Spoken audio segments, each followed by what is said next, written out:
আসসালামু আলাইকুম প্রিয় ফুটবল ফ্যান্স। কোপা আমেরিকার আগে দুইটি প্রীতি ম্যাচে মাঠে নামবে আর্জেন্টিনা। যদিও আর্জেন্টিনার চেয়ে ঢের ঢের পিছিয়ে ইকুয়েডর ও গুয়াতেমালা।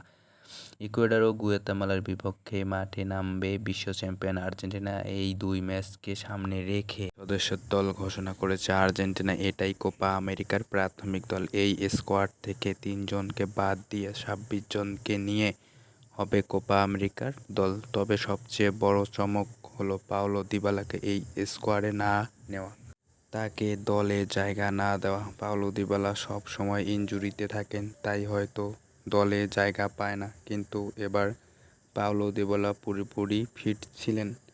রোমার হয়ে অসাধারণ একটা সময় কাটাচ্ছেন, টানা 3বার প্লেয়ার অব দ্য মান্থ হয়েছেন। দলে জায়গা না পেয়ে তিনি তার ইনস্টাগ্রামে পোস্ট করেছেন। তবে আর্জেন্টিনার দলে বড় চমক হিসাবে দলে জায়গা পেয়েছেন 19 বছরের তরুণ অ্যাটাকিং মিডফিল্ডার ভ্যালেন্তিন কার্বনি। যদিও স্কোয়াডে তেমন কোনো পরিবর্তন হয়নি। গোলরক্ষক হিসাবে আছেন Emiliano Martinez, Geronimo Rulli, Franco Armani. Goalkeeper হিসেবে প্রথম চয়েস দিবু মার্তিনেজ। ডিফেন্সে থাকবেন Gonzalo Montiel, Nahuel Molina, Leandro Balerdi, Lucas Quarta, Nicolas Otamendi, Lisandro Martinez, Marcos Acuna, Valentin Barco. মিডফিল্ডে থাকবেন Alexis Mac Allister, Enzo Fernandez, Rodrigo De Paul, Ezequiel Palacios, Diego Rodriguez, Giovani Lo Celso, Valentin Carboni, Paredes.